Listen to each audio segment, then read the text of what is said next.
Hoje o Boulevard Gramado tem o prazer e a satisfação de estar aqui com a Marlene Praver Pessim e vamos falar um pouquinho sobre o legado Praver.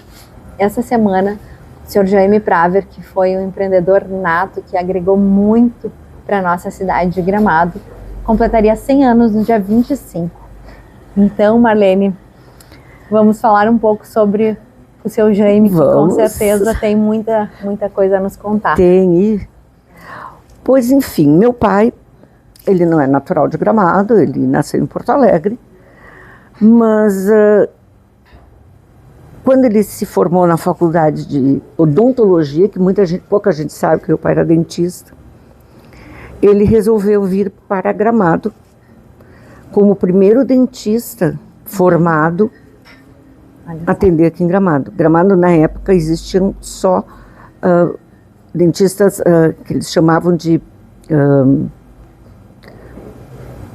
nem me lembro o nome, como é que chamava, que não são dentistas formados. Não são locais, mas vinham atender aqui? Não, inclusive eram daqui, mas eles não eram formados, formados numa faculdade. Uhum. Tá? Era por vocação? Era por vocação, enfim.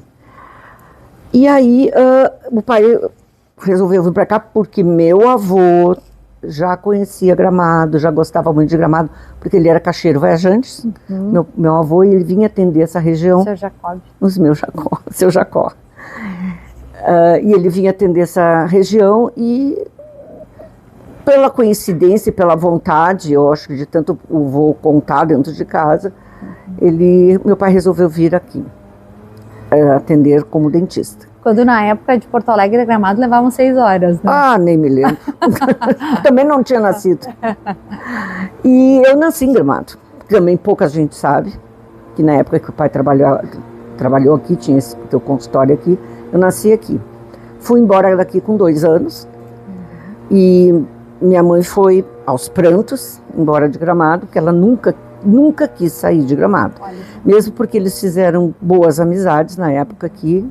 Era um grupo de amigos bem grande.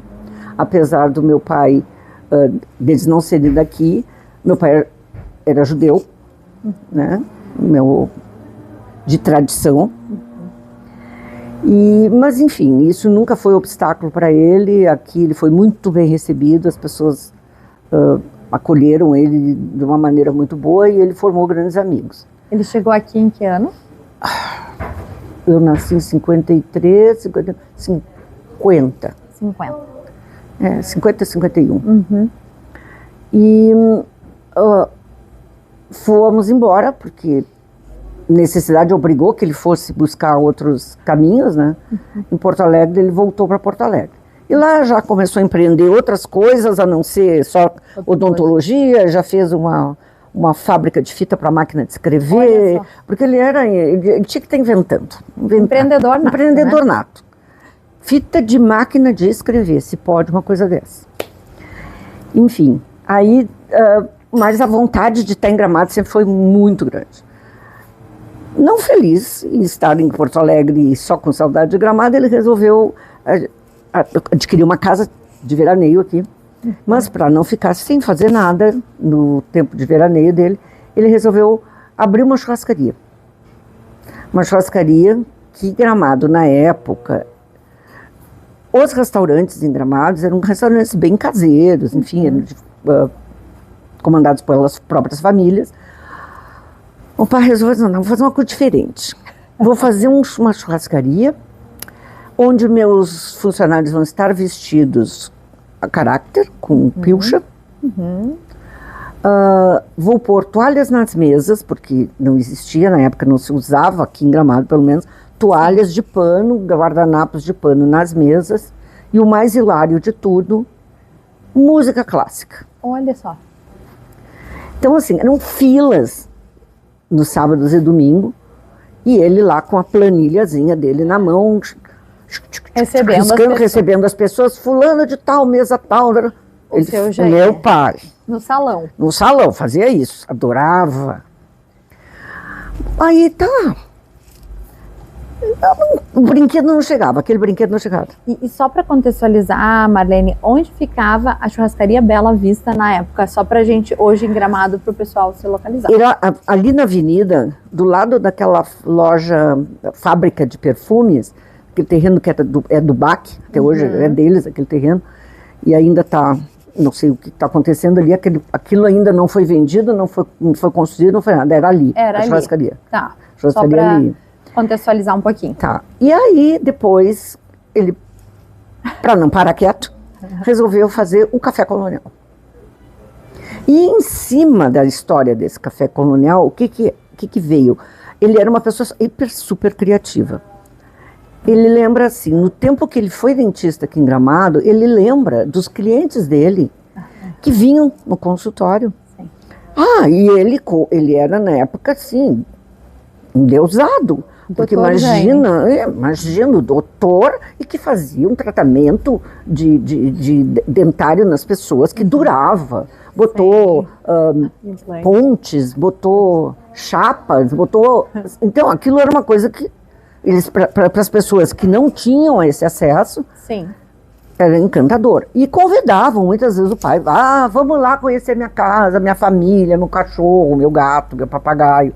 E ele ia para lá. E aí, como a gente tem Gramado, que não é novidade para ninguém, nós temos as colônias bem definidas aqui, sim, né? Italianos, alemãs. Ele ia na casa, às vezes, de alemães, às vezes na casa de italianos. E, obviamente, que quando vai visita, sim, sempre reoferecem alguma coisa. Passaram-se os anos, e quando ele estava com esse projeto da churrascaria, que ele fazendo essa churrascaria, ele resolveu, eu vou abrir um café colonial. O café colonial existia em Nova Petrópolis. Um café típico alemão, em alguns lugares. Ele vou abrir um café colonial. Mas aí o que ele fez? Eu vou misturar o italiano e o alemão. Olha só. Então, trouxe receitas de cucas e doces e salgadinho e não sei o que, do que se costumava comer aqui, né? Em Gramado, que as nossas colônias costumavam, sim, comer e produzir para eles, né? As famílias tradicionais. As famílias, né, tradicionais. E fez o tal do café colonial.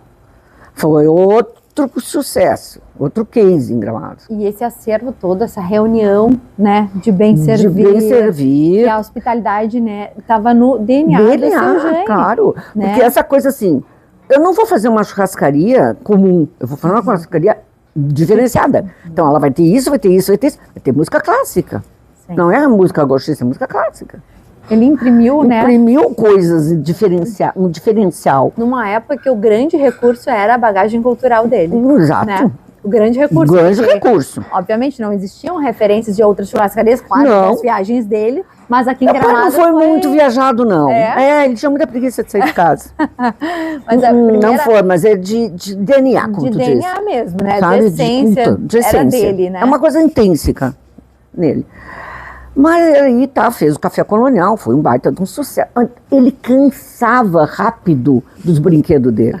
Quando ele começava a se incomodar um pouco, principalmente com pessoas, né, que trabalhavam, sim, com ele, quando ele começava, não quero mais. Aí numa viagem que ele fez com o meu sogro, o seu Almeres Pessim, a dona Irma Pessim, que eram amigos desde a época que eu nasci. Olha só. Eles foram fazer uma viagem para Bariloche. Chegou em Bariloche, é isso que eu quero, para Gramado. E é lá que vai. O seu Jaime novamente trazendo novidades para Gramado. Vou levar para Gramado, vou levar para Gramado. Mas ele não perdia muito tempo. Isso eu puxei por ele, sabe? Assim, quando eu invento uma coisa, objetivo, tem que ser agora, já. Mas na mesma viagem ele foi lá, procurou alguém que pudesse ensinar para ele, que quisesse ensinar. Olha só. Pois ele teve uma sorte grande que um dono de uma pequena fábrica lá, eu lhe ensino. Olha só, que linda essa história. Aguenta, que eu vou voltar para o Brasil. Hugo era o nome dele, do chocolateiro esse. Eu vou voltar para o Brasil e eu volto. Como ele trabalhava de dentista ainda no SESI, né? Sim. Um dos clientes dele era um funcionário da Neubauer. Meu Deus. E aí o cliente com a boca aberta e ele Trocando O cultura. senhor não gostaria de ir fazer um curso em Bariloche? Eu levo o senhor e fico esperando. O senhor vai trabalhar lá, vai aprender chocolate. E ele topou. Olha só. Aí foram os dois para Bariloche. O Hugo, esse, que era o nome, inclusive, do chocolate na época, Hugo, ele ensinou tudo o que ele sabia para esse senhor, que como já trabalhava com chocolate, com matéria-prima, tinha ele uma noção, tinha uma ambiente, noção, né? E aí o pai abriu o primeiro chocolate caseiro com essa pessoa como o primeiro chocolate e essa pessoa, esse senhor. Primeiro chocolate caseiro do Brasil. Brasil. E aonde que ele escolheu fazer? Gramado. A paixão, a paixão dele. Gramado. E aí foi outro sucesso. Ele abriu a fábrica justamente no mês de janeiro, que foi, na época, o Festival de Cinema era em janeiro. Olha só. Em Gramado. 72. Foi o ano que eu casei. Não, 70 foi a churrascaria, 72 o Bela Vista, 75... 74. 75. Tá. Janeiro, acho que foi janeiro de 75. Ele abriu ali onde hoje é um Fondi, ali na Praça das Rosas, ali naquela zona ali. E abriu ali. Foi um sucesso. E ele teve sorte que na época, quando ele abriu, ainda estava acontecendo o Festival de Cinema, então tinha gente da Globo, Teve uma cobertura nacional. Ainda da imprensa, né? Sem querer. Mas muito convergente. Convergente, claro, é uma novidade. Sim. Né? Então, assim, foi realmente um boom. E aí ele foi, sim, sempre empreendendo. Aí ele não queria parar quieto. Então, eu tenho que trazer para Gramado o Festival de Música Erudita que tinha em Campos do Jordão, o festival esse, no qual o maestro Eliezer de Carvalho era quem promovia em Campos do Jordão, e o pai já estava com o pezinho em Campos do Jordão, porque convidaram ele para que abrisse um chocolate lá, que é o Montanhês, e aí ele abriu um chocolate lá em Campos do Jordão, e com esse contato, que ele gostava muito de música clássica, erudita, enfim, ele fazia parte da diretoria da OSPA em Porto Alegre, então ele tinha caminhos, né? Tinha caminhos para chegar nas pessoas. Mas tinha que ter ideia, não adiantava só o teu caminho. Exatamente. As conexões já existiam no relacionamento pessoal dele. Mas ele sempre compartilhando né, esse legado e as coisas boas que se estendeu. Infelizmente, Juliana, o festival hoje, o Festival de Música Erudita em Gramado, poderia ter sido uma coisa espetacular se tivesse realmente havido um apoio geral. Um entendimento, né, da importância. Um entendimento da comunidade, da importância disso. Né? Porque nós estaríamos, eu acho, num outro patamar. Assim como temos a Páscoa, nós temos o Festival de Cinema, assim como temos o Natal Luz, a gente poderia ter um grande evento ligado em cultura também, nesse mês. Aí ele conseguiu fazer 3 edições, junto, obviamente, com a prefeitura, mas muita luta, porque trazer as pessoas era uma coisa, para isso funcionar, tinha que vir, não era só chegar ali no cinema e botar uma orquestra. Então, para ter um objetivo, um envolvimento, tinha que ter uma escola, né, que viessem alunos do resto do Brasil aproveitar para estudar com os mestres que vinham da Europa, dos Estados Unidos. Era uma coisa hilária, porque a gente ria que se matava na época que os violoncelos tinha que vir na executiva. Sim, porque é uma joia. É uma joia. Pro artista, enfim, isso era um entendimento que não chegava, né? É um absurdo, um desperdício. Né? Enfim, 3 festivais e não houve apoio, o devido apoio. Se tivesse havido, nós teríamos hoje um grande evento. E essa bagagem cultural do seu Jaime não para por aí, né? A hospitalidade que hoje é entregue aqui no Casa da Montanha, que também, né, começou no Parque Hotel, né? Ou antes disso, Marlene? Não. Conta um pouco mais sobre o envolvimento hoteleiro do seu Jaime. Assim, ó, quando esse terreno aqui, onde está a Casa da Montanha, onde nós estamos aqui agora, isso aqui, vocês vão se surpreender também, para ver como ele era fora da casa, fora da curvinha. Ele resolveu fazer um empreendimento aqui, nesse terreno era dele. Resolveu, esse terreno aqui da igreja também, essa parte, tudo isso aqui tudo era dele. Ele resolveu fazer um empreendimento aqui. Na época, era um time sharing. Primeiro time sharing de Gramado. Era um time sharing. Só que não saiu do papel, não saiu das estruturas, porque era uma coisa muito avançada. Além do seu tempo para a época. E não houve um entendimento. Parou, o terreno ficou aqui, até que um dia ele resolveu, disse, não, eu vou voltar a fazer aquilo. Aí chamou a Ângela Kuhn. A Ângela estava recém-formada e ela estava indo para a Alemanha, eu tinha voltado da Alemanha num curso que ela foi fazer. E aí o pai pediu para ela que ela fizesse um projeto sem ter uma mínima ideia do que era um projeto de hotel, a Ângela na época. E eu quero uma coisa parecida com o Jau Jau, de Bariloche, neste terreno. Construiu o projeto, lindo, ficou muito lindo, é lindo. É lindo. Aí o pai disse, tá, mas agora eu vou fazer o time sharing. E começou a vender as cotas, e as coisas começaram a ir rápido demais, aí... Pra época, né? Isso em que ano, Marlene? Tá. Eu me pergunto data. Mais ou menos assim. Acho que eu não sei nem o dia que eu nasci. Nos anos 90. Eu acho que sim. Tá. Né, se não foi um pouco antes, acho que até antes. E aí, o hotel aqui, esse empreendimento aqui, ficou parado 10 anos. Veio o famoso plano Collor, 90 e alguma coisa, né? Que congelou o dinheiro de todo mundo. Isso aqui já estava construído, esse prédio já existia. Sim, a estrutura... Já estava não, estava pronto. Inclusive estava com coisas dentro, já tudo. Parou tudo. Nesse meio tempo ele já tinha comprado o Parque Hotel. Na época do seu Nina, que era o dono na época daquela área toda. E reformou. Então foram coisas assim que foram, eu acho que pela ansiedade dele, foram se somando uma coisa por cima da outra, e veio o plano Collor e desmonta. Né? Uma observação, a reforma é hoje o visual, a reforma que ele fez é o visual que hoje está. Que existe, sim.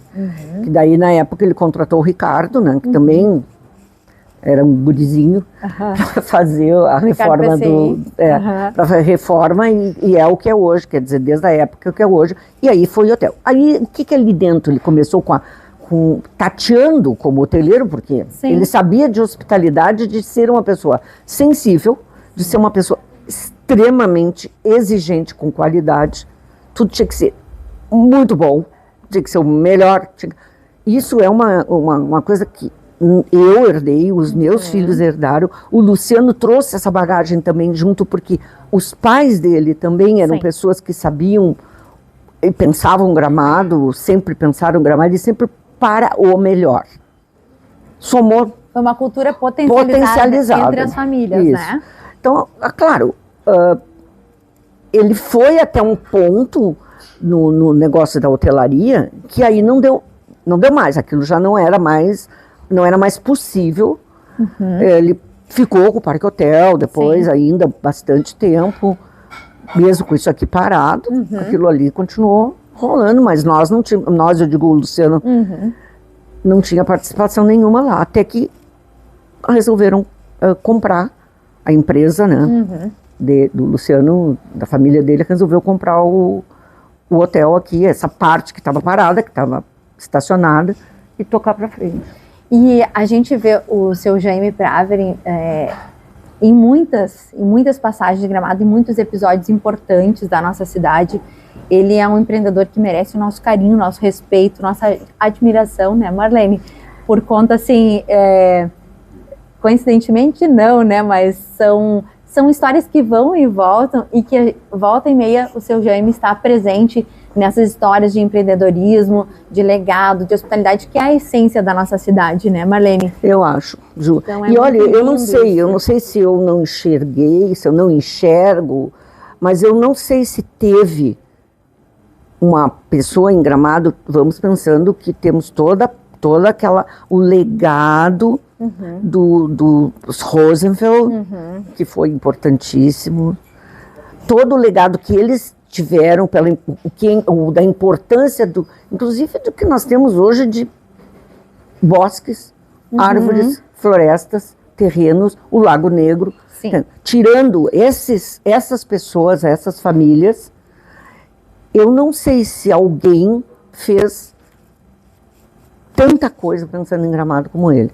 Sempre no propósito, né? No propósito. Ele não era daqui, gente, ele não era gramadense. Mas tinha Gramado Mas no ele coração. tinha Gramado no coração, é muito diferente. É um amor, né, que transcende, a gente fala transcende. que é um cidadão gramadense, né, que recebeu essa honraria, que foi a coisa, na vida dele, foi a coisa mais importante. Eu nunca me esqueço o dia que ele comunicou que ia ser cidadão. Ele estava numa felicidade, parecia uma criança que ia receber um presente desejado a vida inteira. Foi de uma felicidade, uma importância. Eu duvido que alguém tenha dado tanta importância a um título como ele. E é sobre isso que a gente ressalta aqui no Boulevard Gramado, né? Esse amor que as pessoas se doaram em tempos onde o seu Jaime tinha sua profissão, era dentista, né? Claro. Poderia ter sido, e tudo bem também, mas ele fez algo a mais pela nossa história, deixa aqui e dá continuidade através das filhas Marlene e Nádia, né? Que a gente sabe que também trazem isso para as suas gerações, né? Eu tenho o prazer de conviver com a Marlene há muitos anos, né? Sei que ela é dona de um bom gosto incrível, né? Obrigada, e que isso é muito bom porque contagia, né? E estamos falando aqui de uma doação de um tempo que não conseguimos mensurar, né? Porque as conexões, elas estão disponíveis, né, Marlene? Né? Uma vez assim, integrar a cultura alemã e italiana na gastronomia através de um café colonial, onde hoje o nosso turista vem a Gramado e tem na mesma mesa, de uma forma bastante harmoniosa, né? Hoje o Café Bela Vista ainda existe, deu continuidade, porque o seu Jaime, além de empreendedor, sabia passar, né, essas criações dele. Então, hoje nós temos ainda o Café Bela Vista, né, um dos primeiros restaurantes que entrega a boa mesa do café colonial, um café colonial tradicional. Mas falando disso que essa harmonia da gastronomia, da culinária, do bem servir, da toalha na mesa, da hospitalidade, ou seja, tudo isso que é o DNA de Gramado, né? Alguém precisou começar. E a gente precisou também reforçar e lembrar com carinho, através da Marlene, a figura e a importância do seu Jaime Praver para Gramado, né, Marlene? Sim, e eu estou bem feliz por vocês do Boulevard terem lembrado que esse é o mês do centenário dele. Fiquei bem feliz. E é isso. Aquela coisa, as pessoas não precisam nascer no seu lugar. Não precisam ter na certidão de nascimento o lugar de nascimento. Basta elas terem o coração no lugar, né? Então não adianta, mesmo as pessoas que nasceram aqui, que são originárias do lugar, não conseguem pensar o lugar, né, para ofertar que os outros recebam e que venham. Essa concepção, para mim, não é muito clara. Né? Por mim, eu gostaria que todos em Gramado fossem Jaime Praver. Todos. Porque eu acho que nós seríamos outros. Então, assim, antes mesmo a gente estava falando no copia e cola. Inspirações é uma coisa, se inspirar é uma coisa. Inspiração traz o quê? Produção. Produção, porque tu multiplica ideias. Agora, copiar e colar, tu termina não modificando, né? Então, assim, criar é o importante, é ter novidade para mostrar, apresentar, isso é importante. E eu gostaria muito que mais e mais gramadenses pensassem assim e deixassem o seu legado para a cidade. Quer dizer, eu inventei, eu criei, eu quero ser, mas eu não estou fazendo para mim, porque meu pai não morreu pobre, para te dizer. Com tudo isso que ele fez, o pobre que eu digo é perto do que ele poderia ter. Ele não teve, não ficou. O propósito veio antes de qualquer outra... Muito antes. Acho que o sobrenome dele era Seu Jaime Praver Gramado, né? Eu acho. Bom, a frase que ele colocou na primeira caixinha de chocolate que foi criada aqui, que graças a Deus ficou muitos anos sendo usado. É uma caixinha de chocolate que todas as pessoas levavam, compravam e levavam.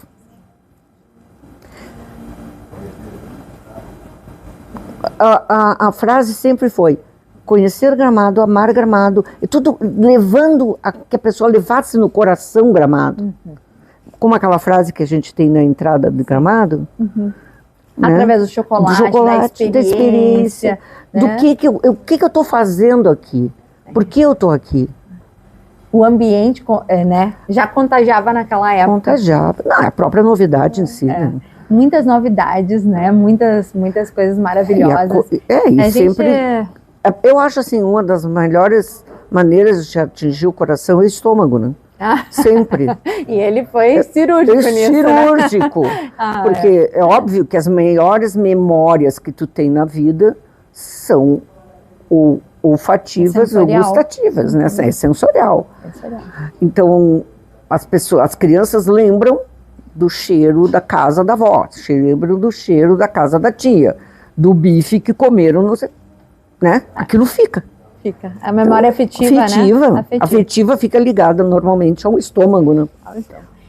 Esse episódio do Histórias e Legados é uma homenagem especial ao seu Jaime Praver. Nosso agradecimento, Marlene. Eu que agradeço. Por esse espaço, por estar dando essa oportunidade. E nós voltaremos com outros episódios. E o seu Jaime, acredito que vai surgir em outras histórias também, pode ser, né? Que surja. E se ele pudesse ver e ouvir isso, eu juro que ele ficaria muito feliz. Muito feliz. Muito obrigada, Marlene, por tanta história linda.